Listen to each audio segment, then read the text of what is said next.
sono le novità nei confronti dei tumori neuroendocrini? Allora, le novità riguardanti i tumori neuroendocrini riguardano in primis l'importanza della gestione multidisciplinare del paziente affetto da neoplasia neuroendocrina. Un paziente che riceve una diagnosi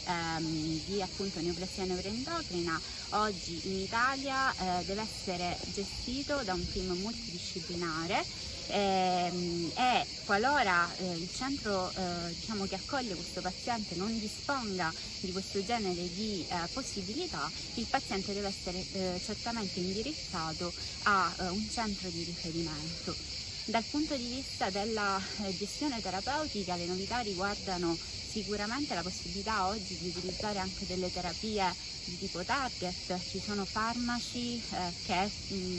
sono in corso di valutazione in trial anche di fase 2, così come anche diciamo, il ruolo dell'immunoterapia che si sta affacciando sia diciamo, come trattamento singolo che come trattamento di associazione anche alla chemioterapia. Tra i farmaci che maggiormente stanno prendendo insomma,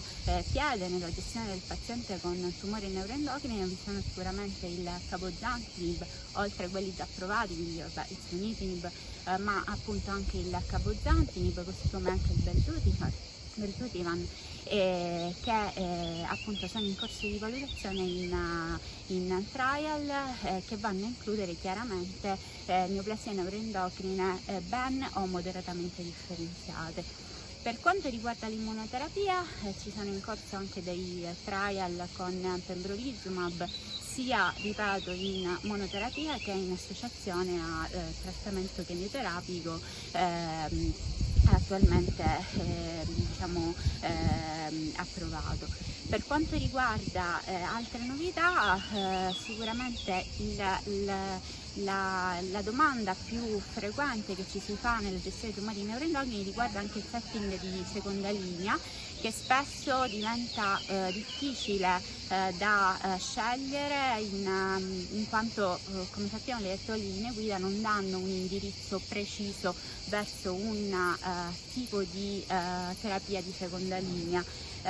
All'ultimo ASCO sono stati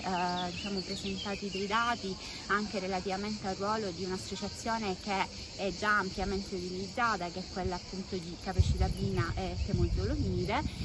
che ha dimostrato comunque un'efficacia superiore rispetto a una monoterapia, ad esempio con la temozolomide soltanto.